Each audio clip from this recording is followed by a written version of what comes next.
photographing the fall flood on the West Fork. The West Fork of the Trinity River is one of my favorite locations to photograph locally. I can find some great scenery along the river and especially enjoy the fall color that is there.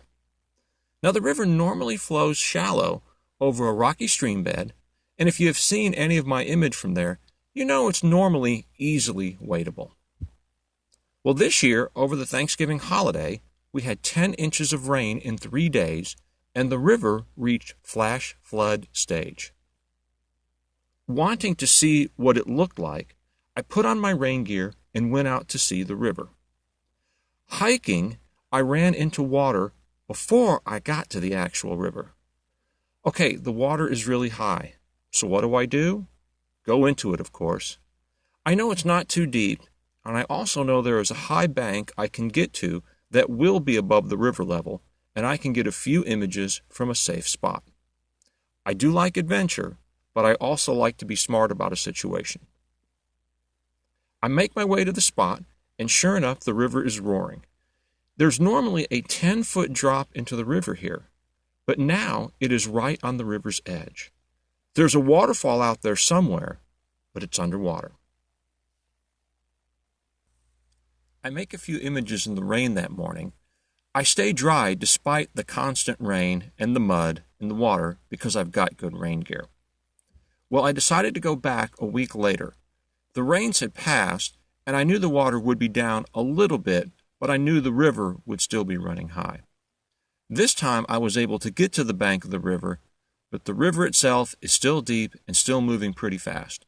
The falls, which had disappeared a week ago, are now a small bump in the river.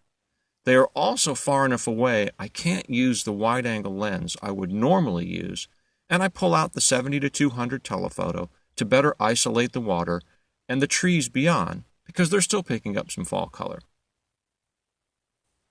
It's now been 2 weeks since the flood, and I went back again and found that the water was down a little bit more. Slowly, the falls are reappearing. However, the water is still too deep to get to the areas that I would like to get to. So again, I went with the long lens to isolate and compress the scene.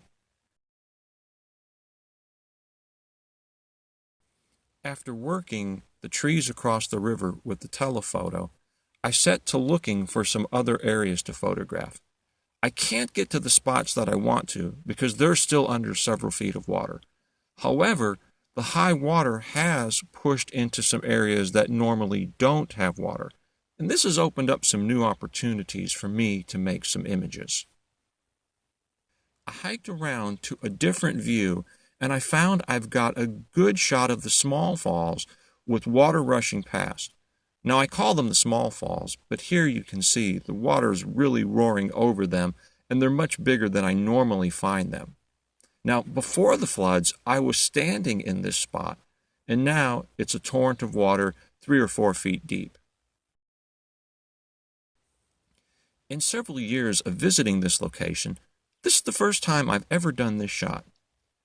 The river changes season after season, and it shows why I keep going back time and time again on different days, in different parts of the year, and in different weather, because it's always different.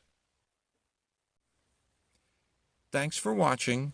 Check out more info and trip reports and images on my blog.